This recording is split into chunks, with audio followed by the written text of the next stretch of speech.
Did you hear that? The future king! Oh, don't hurt me. Oh, do it again. Two little lions accidentally enter hyena territory, just as they are about to be eaten.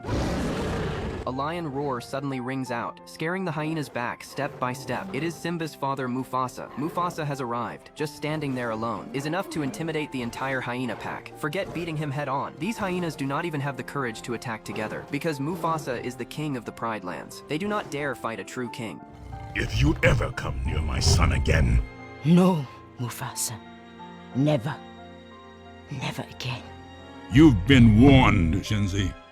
Mufasa coldly warns Shenzi, then leaves with Simba, with his father arriving in time. Simba barely survives this danger. But why did the two little lions run into hyena territory in the first place? Actually, all of this was a trap Scar set up ahead of time. On the surface, Scar submits to Mufasa's rule, but deep inside, his desire for the throne has never died. He has always believed the throne should have belonged to him. As the king's brother, you should have been first in line. I was first in line. Or don't you remember?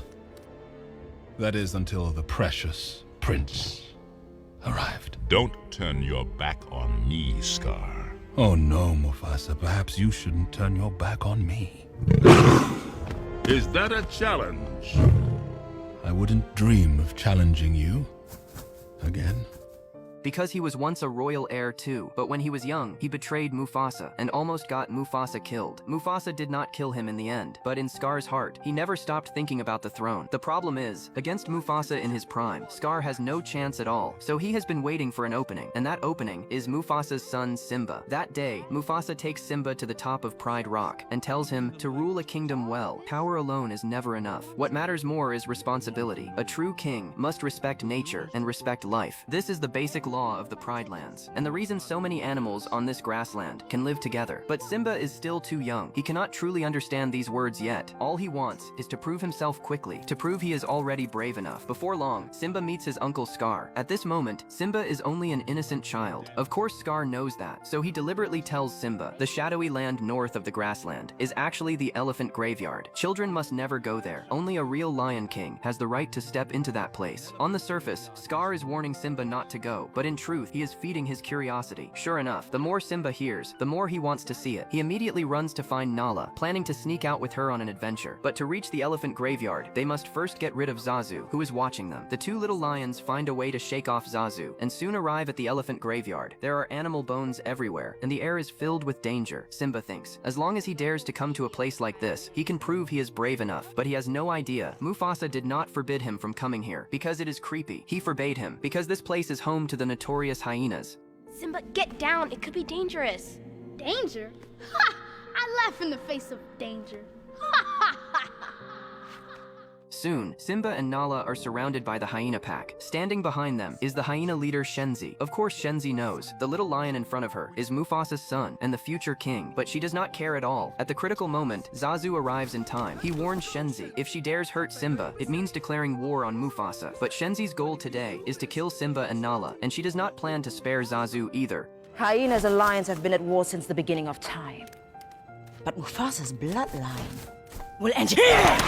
Simba and Nala can only run for their lives, but this is hyena territory. The hyenas know every path, and they know where to cut them off. The two little lions sprint all the way and barely escape the chase. But the moment they rush out of the cave, even more hyenas are waiting in front of them. Just as Simba and Nala are about to be surrounded, Mufasa appears in time. His powerful presence suppresses the entire hyena pack.